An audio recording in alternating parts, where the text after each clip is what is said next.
Well, Charles, we're here in beautiful downtown Mogadishu. I know. I mean, Manhattan. New Mogadishu, right? New York, New Mogadishu.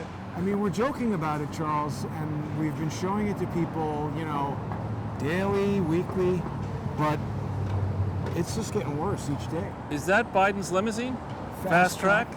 With the graffiti? I mean, so people who don't know New York, this used to be the very, very fashionable part of New York 100 years ago, maybe, or longer. And it's gone through a renaissance, actually, where a lot of these big office buildings converted into expensive condos. But we're going to show you as we walk up Fifth Avenue towards Trump Tower, we are going to show you that block after block, the biggest business is for rent. I mean, the for rent chain is huge. Yeah. We see here you could, if you don't believe me, you could just call James Famularo at this phone number and ask him how much property he has to rent, because I bet you he's got a lot at Meridian Retail Leasing. Do you remember what was here? This was a seafood restaurant, I think. I don't remember. I thought it was a bank, but who knows? How do you suppose indoor golf is doing right now, Charles? If everybody needs, that's an essential business. Right. Should I go on the other side? Yeah. And so then here's the next one. This is a new building. Is this a new building? No, this is another vacant store. Please practice social distancing. That won't be difficult since nobody's going in there. Right. Then we have the entrance to the building. Now we have another vacant thing. This used to be, I think, like a cafe or something. It's hard to remember. It used to be like, Cafe Europa or something like that. Yeah, that might be right. And that's a big, beautiful new building. This is the church, I think, where Norman Vincent Peale used to. Got a little radio interference there. Sorry, yeah, this is where I thought we had the interference. Now, we always tend to walk down Fifth Avenue. We're going to walk up Fifth Avenue. It's really distressing to see all this, Charles. I was talking yesterday about how we don't seem far away from, fully 50% of all retail businesses being closed. Yeah, and the rhythm of things is such that it used to be in October. Nice. Back to this. That's your favorite song, Charles. Back in the 80s, it used to be a thing for people to walk around with these gigantic radios like that, so we're back to that again. But this is more, I think this is sort of Koreatown, isn't it? This is out right here. I think this was a new building. There's never been anything here. But so getting back to the rhythm of things, Halloween is 2 weeks away or thereabouts. And it used to be, because of the big parade down in the village, that people literally came to the village from around the world. And if they traveled long distance, would spend a week or so in Manhattan shopping, eating, spending money. Who's going to do that? I mean, look at this. That's gone. This is gone. Wow, yeah, what was this? I think this was like they must be redoing the building or something. This used to be this is a textile place, I think, for decorators. You come in and you figure out the latest and greatest new textiles to overcharge your clients for. What a racket that business is. So, Charles, there's been a huge dust-up over this Benghazi whistleblower. Mike Moore and I were examining it last night, and we've placed it in the category of Bolsheviks. Well, I would say that the Russia hoax is more credible today than that story is today. I mean, and the Russia hoax is not credible. Right. But that somehow, and I love all these people who believe that we can get into an equivalence argument saying, well, you said this was real, let's say you get duped, but I'm, without any possible problem, though I falsely tagged the Clinton campaign, Hillary, falsely tagged the Trump campaign rather, I planted the story, and I got the president to sell the story, and Brennan and Comey and all these other people. I planted that story and I sold it for 4 years, but I'm above reproach. And you, because you fell for this thing in a 24-hour period, can't be trusted about anything. It's just ridiculous. Well, that's what they're trying to do, I think, is to put a story out there that they can quickly show to be, fake. Right.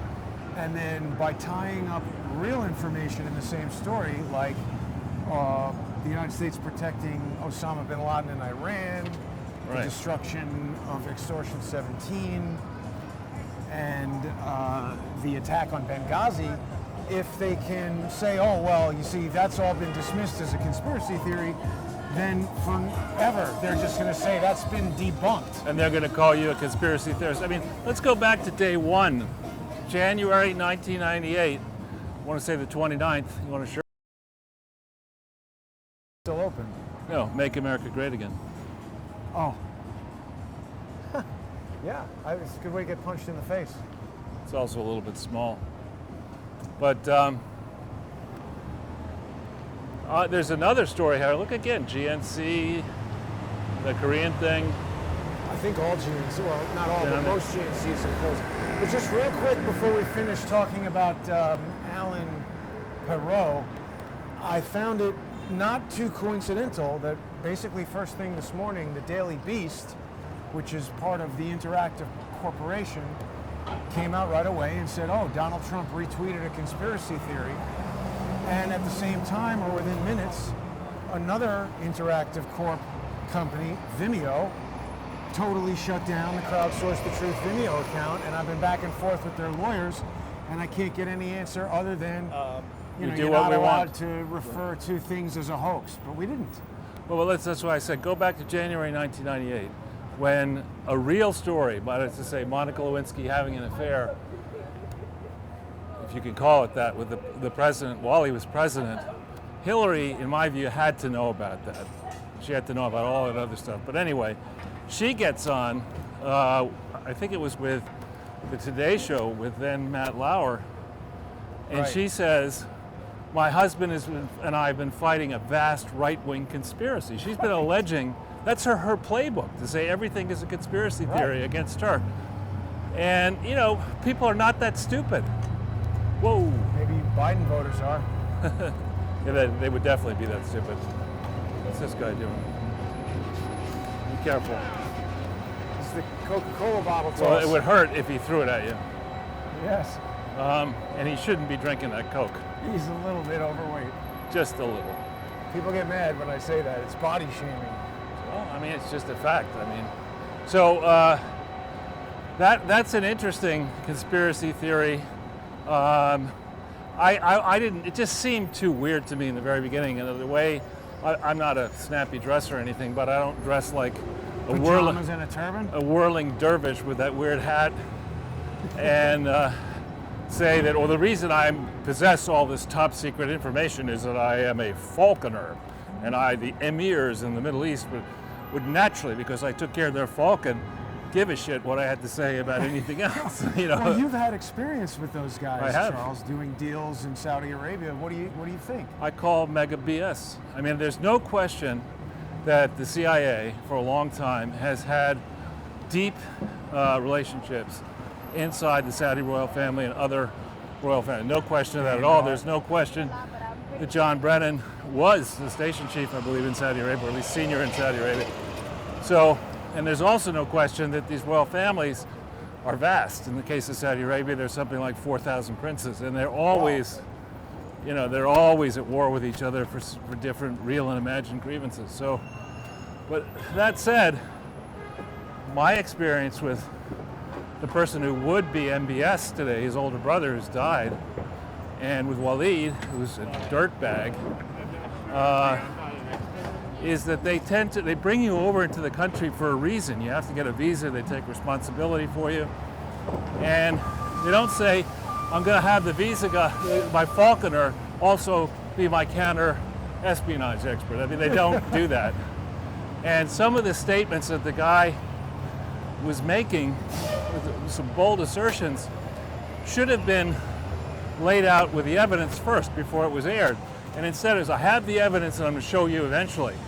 Now, I asked him about that this morning on the phone. I said, he was like, oh, don't worry, in due time we want to have a natural childbirth, not a cesarean section. And I said, right, but aren't you endangering yourself to say I'm going to release all this Right. evidence next week. I mean, the Right. likelihood of you dying in the next 6 days just went up. Right. What did he say?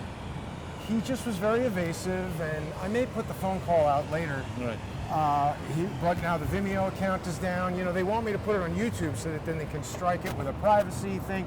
I might put it on banned.video. Alex Jones That's has a good one. given Crowdsource the Truth a channel on there, so that's now a resource for us. And I was on there with Alex this morning, so maybe Name we'll do dropper, that. you. Well, I want people to check it out. Go I'm to just kidding. banned.video. I'm kidding. So, yeah, I call also mega BS, you know, in this question of evidence. For example, on the Clinton Foundation stuff, all the information you need to see that it's a fraud is in the public domain already, right? Me calling it a fraud based on the evidence has been out there since October 23rd, 1997, or whenever they first put it up online. So that's different than saying I have secret communications that only I can show, you know, will show Well, you. Twitter will allow them to tweet about that. Oh, sure. Even tweeting about this video on InfoWars, that you cannot do. Right. So apparently whatever is on InfoWars is more explosive than what, you know, Captain Falcon Pajamas is talking about. Right, and then in contrast, you have the Hunter Biden, Joe Right. Biden Burisma story, Twitter which blocks it. Twitter and Facebook block it, and I think that's highly credible. What I've seen so far, I'm no expert on validating whether an email's real or not real, but sure looks real to me. Sure makes sense to me. I mean, there's no good reason to put Hunter Biden anywhere near anything other than a prostitute or a crack pipe, as far as I'm concerned. I mean, He's an expert that he with knows that. how to handle, or maybe. But in business, you know, you have to, if it's a really serious investment, you have to explain why each director was chosen. And it's obvious why Hunter Biden was chosen. They had dirt on him. They could squeeze him to get his father, to get the prosecutor to drop the case against Burisma. It's that easy. Don't they want some sort of drug addict who's close to someone powerful like Sure. that so they can manipulate him easily? It's called a security risk. I mean, this is about as novel a concept as the entire Boris and Natasha vignettes in Rocky and Bullwinkle. I mean, it's just, right? I like Rocky and Bullwinkle. Moose meets squirrel, yeah. Robert De Niro was he the fearless leader or Boris? He was fearless leader. Was he really? I think Boris was Danny DeVito. I'm talking about way back, not in the movie. No. Yeah, in the movie that basically failed. Right. But in the way back was really funny. Who was the other guy? Dr. What's it, the dog? Who was the smart dog? No, the Wayback Machine with Sherman and Peabody. Sherman, Dr. Peabody. Dr. Yeah. Peabody, yeah. I figured you had that stuff I right used to there. watch that show all the time when I was a I kid. thought you still watch it. No? I haven't watched it in a while, but I would. Yeah. I Anyway. don't have that much time. So on the Biden story, though, totally credible. And I was doing some things today, and I've got another piece coming out in the Tehran Times, I don't know how soon, but they asked me about did I think China and Russia were going to interfere in this election or interfere in elections, and I said, look, we know for a certain that the United Kingdom and Ukraine interfered in our election in 2015 and How 16. about the Democrats? Well, that was my closing point at the very end. I said, were you, did you see my opinion? didn't see it, no. At the very end, I said, and isn't it the case that we're learning just now that the Democrats rigged the 2015-16 election and then used government resources to sell a false narrative to this day to influence elections? You know. And I think we're kind of past a place where you're in school and you hear, and you remember when I got to Horace Mann in 7th grade, then it went from 7th to 12th grade. And we were called what are called first formers, or for short, firsties. And the firsties were like lower than whale shit. I mean, you were just cannon fodder. You could limbo under it. But I mean, you were just trifled with, attacked in snowball fights, etc. And then you had the secondies and the third form, etc., up to the sixth formers. And these teachers. Sorry, Charles. Here's the state of retail in New York. The store is closed. The stolen items are on the blanket in front. And the what? The stolen items are on the blanket in front of the closed stores. Right. Sorry to interrupt. It's okay. So this woman's going to have a hard time. She doesn't watch it. She really walked into that face plant into the New York Public Library. So Wow, it's a lot of work has been done on that. This used to be a different version of the New York Public Library. It seems like they've done a lot of good work. Right. So The firsties are lower than Whale yeah. Street. So in that kind of a school where the whole mission, parents spend too much money to have their kids go to a fancy school like that, to get the credentials, to get them into an Ivy League or a similar type of place. So when you appreciate, as happened in '70, that there are a whole bunch of loopy teachers at the school, suddenly there's a breakdown in the order. And the students are not as fearful of the teachers, they're not as respectful, everything breaks down, sloppiness ensues. And that's I think where we are now here. The message is not, Hunter Biden's an idiot. The message is, what the hell was the FBI doing? What was Obama doing? What was Comey doing? In theory, delaying the Clinton Foundation investigation, much after I wrote my piece, not because everybody should do what I say immediately, but it was out there. Most people should. No, it got a lot of attention. It got picked up by Fox. It got 80,000 Facebook shares, and back in March of 2015, people noticed that. O'Reilly didn't call me out, but he demanded an FBI investigation, and they didn't even start one until January 2016. And we don't know what they actually may have missed and or found. Well, you know what they missed. They missed the entire fraud, but Right. we don't know what they found. Now, here's another one. G-Star, Raw. That was out when we G- were downtown as well. What is this thing? It's clothing, like sportswear, Uh-huh. and it seems to be out. Yeah. So, Oh, the lion has a mask on, Charles. that's hilarious. So, they missed all that. They didn't do a serious investigation. Oh, here we go. First sweatshirt we've seen. IQ meter is 20. Well, she has the mask on. It's a second piece of Biden campaign paraphernalia I've seen. But anyway, so we know that FBI investigations were opened. We know they were a disaster. They missed everything. Now we scroll forward to December 2019, the 17th, and we know that the FBI had this, in theory, had this laptop with emails on it that said, The wiener one. no, different one. This is the one in the Post today. Right. The Burisma stuff. And what did they do from December 17th, 2019 to today? Nothing. Sweet F all. So the laptop, though, the evidence didn't get discovered until they took it to get repaired. Best thing to do with your classified information is Yeah. Well, I mean, think about going back to the Podesta emails. Once we talked about so much, but we talked about the incident, I think it was in 2009, where UMA came to the Clinton Global Initiative with a laptop filled with all confidential information, and they left it in a taxi or something, or they left it in a limousine. And there are all these Podesta emails saying, well, we got to find that laptop. We can't find the laptop. And they're using unvetted devices, secondhand, purchased on leaving them eBay. all over. They're the real scandal here, I think, a portion of the real scandal, and I know this from some of my much older friends who are on email, but the way they do it is they have their secretaries print out their Print it out emails and read it. and then they flag them by pen, and then they just say respond to this one, respond. So a lot of the emails in the Podesta WikiLeaks addressed to Hillary were print this out, print That's that out. ridiculous. Well, if it's a classified email, it's a crime. Right? It's not just ridiculous, it's criminal. And I think that explains in part why they had the system up. They no investigative journalist was going to get into Chappaqua. They were paying off all the staff to just shut up, and they had sent the message, what happens if you cross them.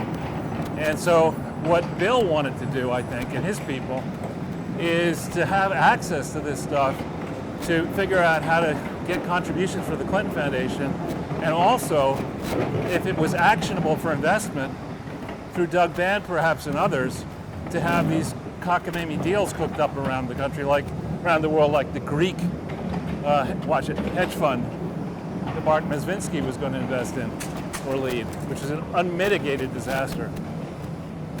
the Greek hedge fund, was it you who was telling me that Greek is famous for being a terrible place to invest your money? Yeah, I mean, Greece is I've never been inside past the customs of Greece. I've been on the tarmac in 1975 for a stop in the old days. And I'm sure there are portions of Greece that are fantastic, but it's a vacation destination.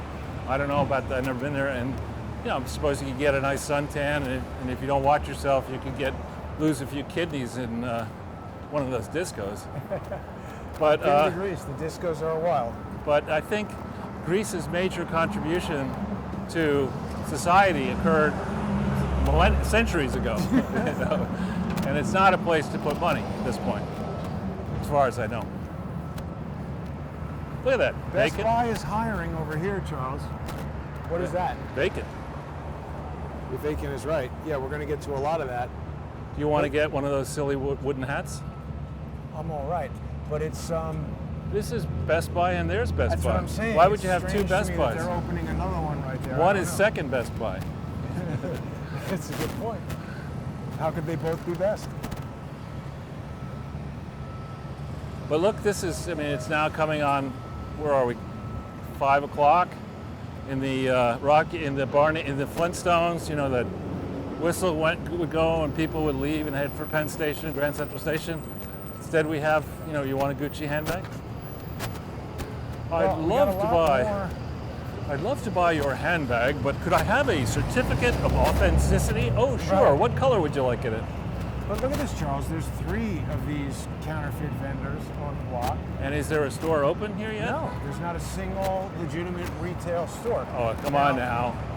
Don't be like that. This is a legitimate store. They have plenty of these scattered throughout the Kasbah in Morocco. Yeah, now I don't know if these guys are reporting sales tax and that kind of thing. Oh, of course. Scrupulously. Well, the NBA store is open. That's good to know, because nobody's watching that. It's closed.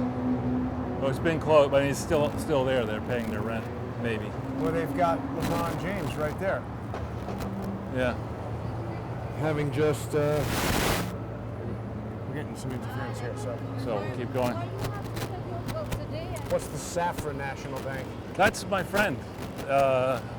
Remember, I always space on his name.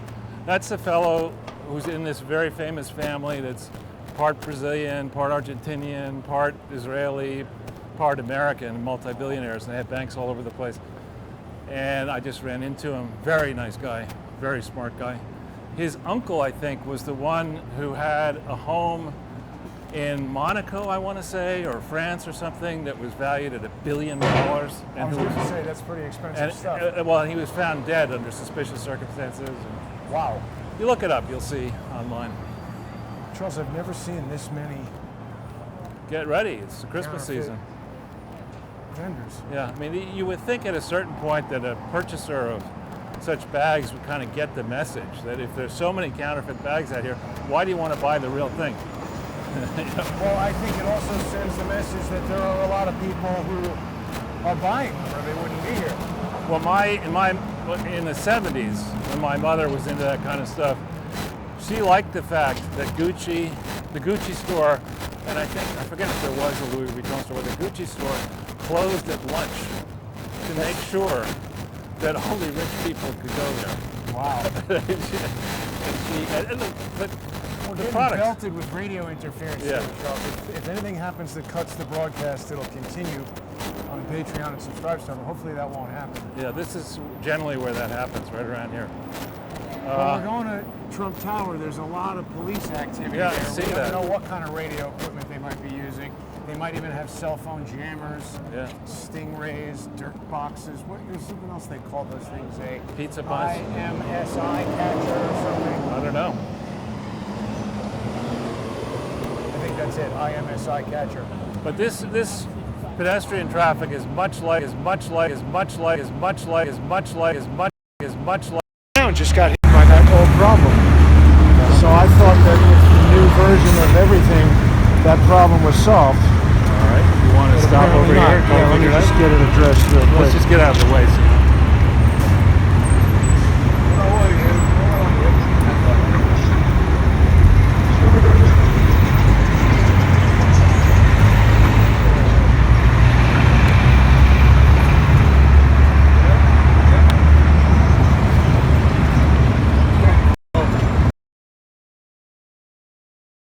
Not yet. Okay, yeah, now it is. You want to stop in and get some jewelry on the second floor? I think I'm all right. We buy gold and diamonds with what? Macaroni and cheese? Right. Wedding bands, engagement rings. Yeah. I don't understand how stores like this remain open right now, Charles. It just doesn't seem not? plausible to me. I mean, you love this stuff. Every day you're buying this stuff. But I mean, come on, this is obviously the kind of store that's got to be just doing a certain amount of business per day or it's losing money, right? I mean, I think a lot of these are fronts for washing money. I agree. Fake vacant, winning. But now this starts, we are almost to the Saks Fifth Avenue location. And I forget if Saks... Did you notice those guys scoping us and then they looked back? Yeah, I did. Let's see if they come back. Yeah, they were just seeing if we were paying attention, get a little punch in the back of the head in. I have to walk around with this thing always now. Which thing? This, looking in rear view. Yeah. Yeah, we're going to have to watch it. We'll see what happens as we get to TT, Trump Tower. Yeah. Did you hear what happened yesterday at Trump Tower? I'm not sure. They unfold a flag, the largest ever pro-Trump flag, unfurled it above the Black Lives Matter mural. And then they walk the flag around, creating a big disturbance. What's that sound? Somebody yelling. Maybe that's what the police were all about up there at Trump Tower. I tell you, Charles, there's a lot of stuff out of business here. Prime retail. Right across. I don't mind. I mean, it's unprecedented to see even really one store out of business on Fifth Avenue. Especially around here. Especially around Christmas time. You would think these type of shops would have a long list of people waiting to fill these, where if somebody goes out of business, they just put you right in. Well, Mind again, your own business, lady. Tell us to wear masks. No, it's not your business. Your business is to stand over there and do what you're doing. And don't say a word to me. busybody. Exactly. Right. Masks. Right. Well, did you see the stories coming out now that the masks don't work? I saw a story that said that they're increasing bacterial lung infections. Right. Right. Hopefully that lady will get one and she'll shut up. I don't think even that will stop her. But so here's Saks Fifth Avenue. Generally, this would be thronged with people. Why people buy stuff in this store is beyond me. Hey, look at that. What do you go outside wearing that as a woman? I mean, hard for me to put myself into that mindset, but wow, it's, look, empty windows at Saks. Oh, well, they're creative installation in yeah, progress. Good. Charles, that is so offensive for that woman to try and tell us what to do. That's her whole life. Sit there. She's probably got a dog she yells at every day, too. Well, it's likely that her daughter looks like her, but I don't know. I didn't say that, Jason. You're going to get me in trouble. It's just so upsetting to walk around. I mean, you know, people are no longer smiling as you walk down the street. In New York, or saying hello. smiling? I mean, it's happened. Once every 12 years. But New York is pretty, I mean, in the old days when you would go to the deli, so you're from out of town and you get to the front of the line, and you're like, I think I'll have... Next! Exactly. Get out of here, fuck one! You know. But there's times you walk down the street and smile at somebody and they smile back. I mean, it's rare, it's true. Right. But for somebody to just like blurt out and tell you what to do. She's empowered. She's probably going to report you to the mask police. Well, let's talk for a second about Mr. Cuomo coming out with his book yesterday.